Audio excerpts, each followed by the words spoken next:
Ya, selamat pagi anak-anak. Selamat berjumpa kembali dalam pembelajaran online. Sebelum kita mulai pembelajaran hari ini, terlebih dahulu kita berdoa. Tuhan Allah Bapa di surga, kembali kami datang mengucap syukur terima kasih atas kebaikan-Mu Tuhan dalam kehidupan kami, atas kesehatan Tuhan berikan pada kami hingga sampai saat hari ini. Terima kasih ya Tuhan, Kau izinkan kami untuk mengikuti pembelajaran online hari ini. Biarlah Tuhan Kau berikan kami pengetahuan hikmat-Mu, sehingga setiap pelajaran yang diberikan hari ini boleh kami mengerti dengan baik. Terpujilah nama-Mu Bapa, dalam nama Yesus Kristus kami sudah berdoa bersyukur. Haleluya, amin. Ya, hari ini kita akan belajar tentang PPKN dan SPDB. Nah, PPKN itu berbicara tentang keragaman ekonomi, ya. Ya, keragaman ekonomi itu sangat banyak kegiatan-kegiatan ekonomi yang ada di Indonesia khususnya, ya. Nah, kita akan belajar tentang keragaman ekonomi, yaitu bagaimana kita bisa mencintai produk dalam negeri, ya. Nah, mengapa kita harus mencintai produk dalam negeri? Nah, dengan kita mencintai produk dalam negeri, itu dapat menekan produk impor, ya. Jadi ketika kita mencintai produk dalam negeri, itu dapat menekan produk impor, sekaligus dapat mendorong tumbuhnya industri-industri yang ada di dalam negeri. Jadi contohnya industri logam, ya, atau banyak industri yang muncul atau tumbuh, ya, di Indonesia.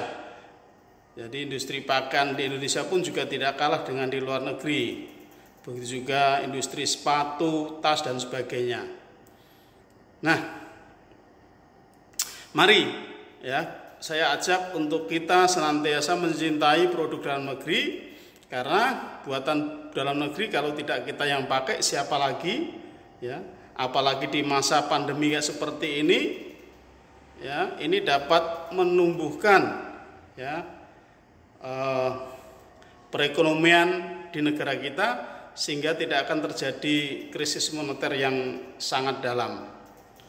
Kemudian kita belajar tentang SPDB, yaitu mengamati gambar reklame khususnya poster, ya. Nah, dalam mengamati gambar yang perlu diperhatikan itu adalah yang pertama, kalimat yang digunakan apakah sudah sesuai, apakah terlalu panjang, terlalu bertele-tele, atau singkat, padat, jelas. Kemudian gambar yang dipakai, ya, apakah sesuai dengan produk yang ditawarkan atau jasa yang ditawarkan. Kemudian pemilihan warna. Pemilihan warnanya sudah sesuai enggak, kontras enggak, menarik enggak. Dan yang terakhir yang perlu diperhatikan itu adalah pesan yang disampaikan. Pesan yang disampaikan dalam poster itu bisa kita terima atau bisa sampai ke kita tidak. Nah, nanti di bukumu itu ada mengamati gambar, ada gambar poster di situ, nanti kamu amati, kamu berikan penilaian terhadap kalimat yang digunakan, gambar yang dipakai, kemudian pemilihan warnanya, terus kemudian pesan yang disampaikan, ya. Terus kemudian untuk pembelajaran yang ketiga, kita belajar tentang teks eksplanasi, ya. Di bukumu itu ada bacaan tentang energi alternatif. Kemudian dari bacaan itu kamu cari informasi yang penting pada teks, pada setiap paragraf, ya. Jadi dalam setiap paragraf nanti kamu cari yang penting, ya. Kamu susun kembali paragraf 1, paragraf kedua, paragraf 3, begitu, ya.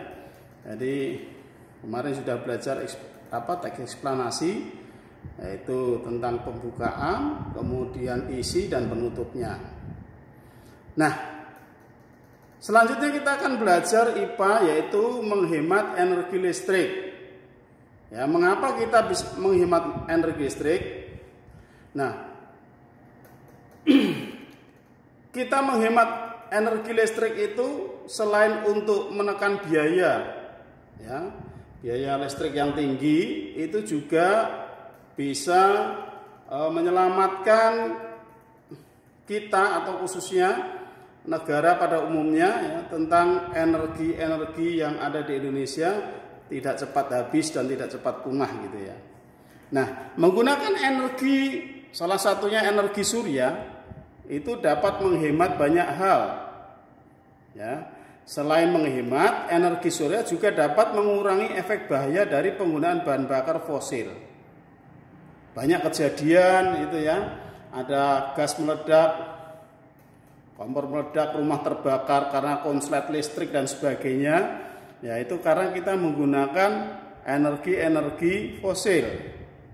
Nah, kalau kita menggunakan energi alternatif ya, seperti air, seperti matahari gitu ya, angin dan sebagainya, ini akan dapat membantu atau mengurangi efek bahaya sehingga tidak terjadi rumah kebakaran ya, ataupun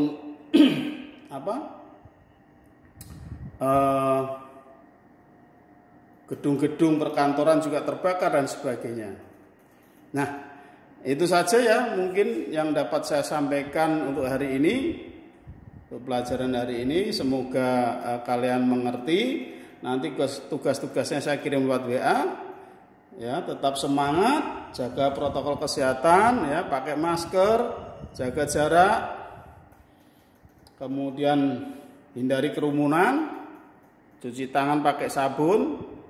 Ya, walaupun belajar di rumah tetap semangat. Tuhan Yesus memberkati.